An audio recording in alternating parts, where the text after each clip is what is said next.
Welcome back, guys. It's your boy David, aka Fishing for Fun.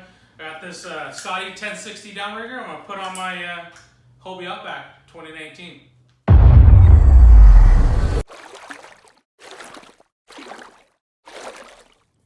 Couple things you guys will need. You need a couple T-slot bolts from good old woodworking place here locally called Rockler. Also some knobs as well too. These bolts are quarter 20, which makes it a lot easier. You need a piece of starboard. I got a piece that's 5.5 by 6. You need the downrigger plate, the actual downrigger itself, as well as the Outback. Let's get started. As first thing you want to do is you want to set this plate right on top of the kayak, centered between the inside edge and also the outside edge of the kayak, so that we have room to drill holes for the T-slot bolts. What I'll do is I'll go ahead and just mark the center of the T-slot rails here to make sure I know exactly where to drill my holes at. Next up, you want to grab the downrigger plate. It comes with this particular model, and I'll go ahead and just place that towards the back end because I find that's going to be the best fit for it, since I do need to put thumb screws in the front side just to hold it down securely. On the back side as well too, I'll put thumb screws in there, and then the front two, essentially the center, I'm going to actually tap a couple holes in the starboard itself and then drive some screws in there. Now that you've gotten the measurements off the kayak, we know exactly where to drill the holes now. Double check again with the downrigger plate. So remember, try to make sure you remember the orientation of everything. Line it all up, make sure the lines that you've drawn line up with the marks on the downrigger plate. Once you've done so, the 4 outside corners, you want to drill with a 1/4-inch drill bit. Go ahead and chuck that up and drill it out.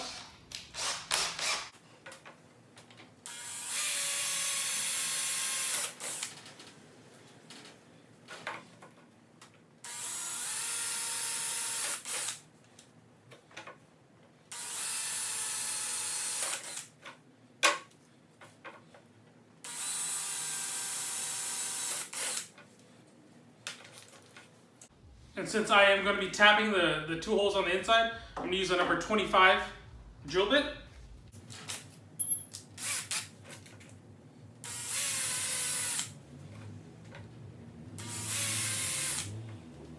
Alright, once I've drilled everything out, I'm going to pull up my tap here. This tap is a 1024 tap.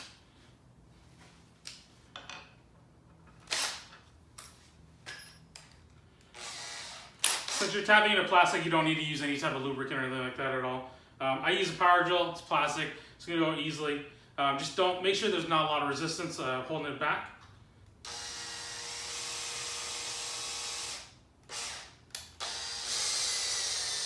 And then tap it nice and straight there.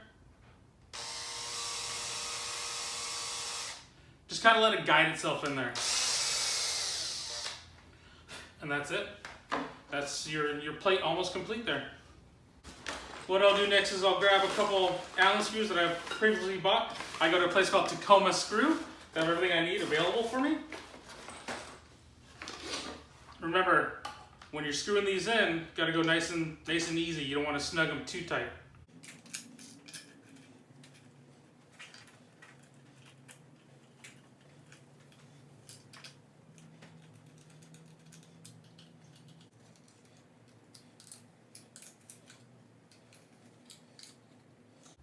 Alright, now that you got everything nice and snug down with those Allens, this isn't going to go anywhere. What you want to do, since the Scotty downrigger mount plate is slightly smaller than 1/4 inch, we'll have to just hog those holes out just slightly there.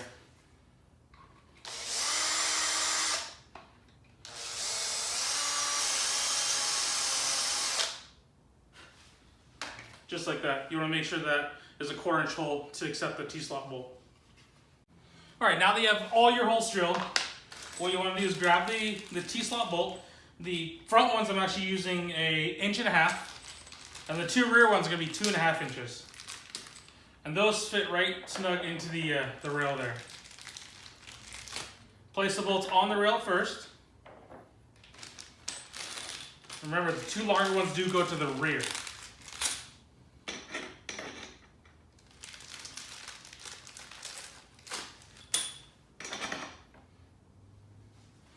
Once you get that in place, you can start aligning your base plate.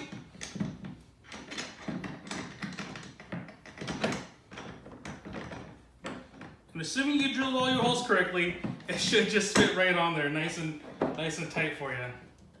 Just like that. These thumb screws, you go ahead and just thread them down.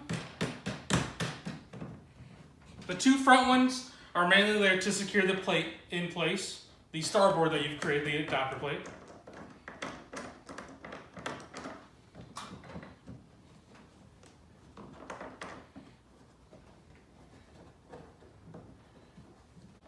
The two rear ones are going to actually hold the base plate as well as the Scotty mount plate into place.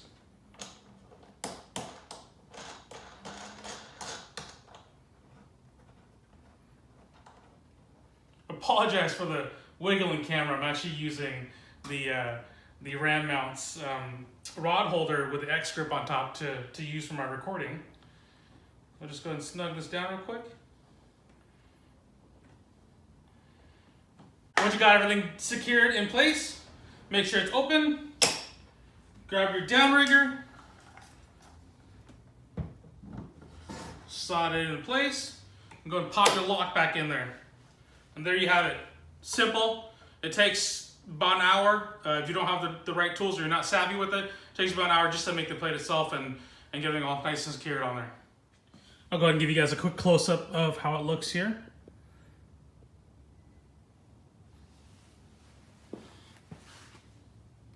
I'll go ahead and pop this lock open. Slide the downrigger off. And you guys can see the base plate. Nice and secure in there.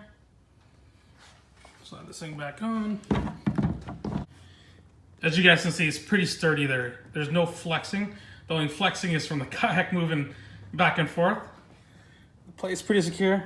The nuts and bolts have plenty clearance there, so nothing's gonna rub, nothing's gonna hit. One of the biggest safety things that I would recommend, especially for all the kayak anglers, is switch out this braid, or switch out this cable here, for some braid. In case you get snagged up on something down below, you can grab your knife and cut the braid away quickly. The stainless steel cable is gonna be a little difficult, so I'm gonna actually send this in to Outdoor Emporium and have them put some braid on there for me. So just a little bit about this downrigger. This is the 1060 by Scotty.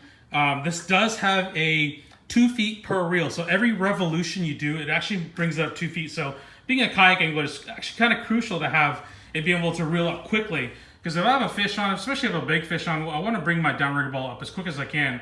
So that way I don't actually hook the fish around the line or anything like that at all. Well, there you have it, everyone. The installation of the Scotty 1060 downrigger on this 2019 Hobie Outback. I know a lot of you guys have picked up the new Hobie Outback, so you're trying to find a way to get downriggers on there. I know you guys fish for kokanee, salmon, or even trout. I mean, I usually run lead core, but sometimes I'll use a downrigger for trout just for fun. But thank you again for joining us. Thank you, Outdoor Emporium. They're actually sponsors of this video today. If you guys have any questions at all, feel free to call Outdoor Emporium. They have a knowledgeable group of people there. They're more than happy to answer your questions for you. If not, drop a comment down below. I'm more than happy to answer it for you. All right, guys. Fish on.